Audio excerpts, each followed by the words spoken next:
ಶುಭೋದಯ, ನಮಸ್ಕಾರ, welcome to Yoyo Kannada. ಬನ್ನಿ ಈಗ ನೋಡೋಣ ಚೀನಿವಾರಪೇಟೆಯಲ್ಲಿ ಚಿನ್ನದ ಬೆಲೆ. ಇಂದಿನ ಮಾರುಕಟ್ಟೆಯಲ್ಲಿ ಆಭರಣ ಚಿನ್ನದ ಬೆಲೆ 10 ಗ್ರಾಂಗೆ 50 ರೂಪಾಯಿಗಳಷ್ಟು ಕಡಿಮೆಯಾಗಿದೆ. ಭಾರತದಲ್ಲಿ 22 ಕ್ಯಾರೆಟ್ ಚಿನ್ನದ ಬೆಲೆ ಪ್ರಸ್ತುತ 10 ಗ್ರಾಂಗೆ 89,750 ರೂಪಾಯಿಗಳಾಗಿದೆ. ಆದರೆ 24 ಕ್ಯಾರೆಟ್ನ ಅಪರಂಜಿ ಚಿನ್ನದ ಬೆಲೆ 97,910 ರೂಪಾಯಿ ಆಗಿದೆ. ಬೆಂಗಳೂರಲ್ಲಿ 22 ಕ್ಯಾರೆಟ್ನ ಚಿನ್ನದ ಬೆಲೆ 89,850 ರೂಪಾಯಿಗಳಿಗೆ ಇಳಿದಿದ್ದು, 24 ಕ್ಯಾರೆಟ್ನ ಚಿನ್ನ 97,980 ರೂಪಾಯಿಗಳಿಗೆ ಇಳಿದು 60 ರೂಪಾಯಿಗಳಷ್ಟು ಕಡಿಮೆಯಾಗಿದೆ. ಚಿನ್ನದ ಬೆಲೆ ಇಳಿಕೆಯಾದರೂ ಬೆಳ್ಳಿ ಬೆಲೆ ಗಮನಾರ್ಹವಾಗಿ ಏರಿಕೆ ಕಂಡಿದೆ. 1 ಕೆಜಿ ಬೆಳ್ಳಿ ಬೆಲೆ 3,500 ರೂಪಾಯಿಗಳಷ್ಟು ಏರಿಕೆಯಾಗಿ ಸಾರ್ವಕಾಲಿಕ ಗರಿಷ್ಠ ಮಟ್ಟವಾದ 1,06,000 ರೂಪಾಯಿಗಳಿಗೆ ತಲುಪಿದೆ. ಭಾರತದ ಚಿನ್ನ ಮತ್ತು ಬೆಳ್ಳಿಯು ಕೇವಲ ಆರ್ಥಿಕ ಹೂಡಿಕೆಯ ಸಾಧನಗಳಾಗಿರದೆ ಸಾಂಸ್ಕೃತಿಕ ಮತ್ತು ಸಾಮಾಜಿಕ ಮೌಲ್ಯಗಳನ್ನು ಹೊಂದಿವೆ. ಮದುವೆಗಳು, ಉತ್ಸವಗಳು ಮತ್ತು ಧಾರ್ಮಿಕ ಕಾರ್ಯಕ್ರಮಗಳಲ್ಲಿ ಚಿನ್ನದ ಆಭರಣಗಳು ಮತ್ತು ಬೆಳ್ಳಿಯ ವಸ್ತುಗಳು ಪ್ರಮುಖ ಪಾತ್ರವನ್ನ ವಹಿಸುತ್ತವೆ. ಈ ಸಾಂಸ್ಕೃತಿಕ ಬೇಡಿಕೆಯು ಚಿನ್ನ ಮತ್ತು ಬೆಳ್ಳಿ ಬೆಲೆಗಳ ಮೇಲೆ ಗಣನೀಯ ಪರಿಣಾಮ ಬೀರುತ್ತವೆ. ವಿಶೇಷವಾಗಿ ದೀಪಾವಳಿ, ದಸರಾ,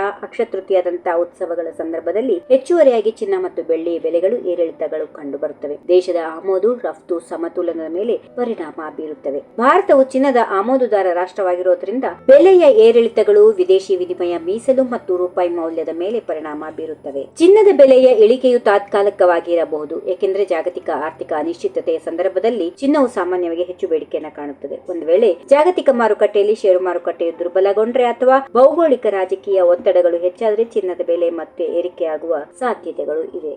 ಈ ವಿಡಿಯೋ ನಿಮಗೆ ಇಷ್ಟವಾದಲ್ಲಿ ಲೈಕ್ ಮಾಡಿ, ಶೇರ್ ಮಾಡಿ, ಸಬ್ಸ್ಕ್ರೈಬ್ ಮಾಡಿ.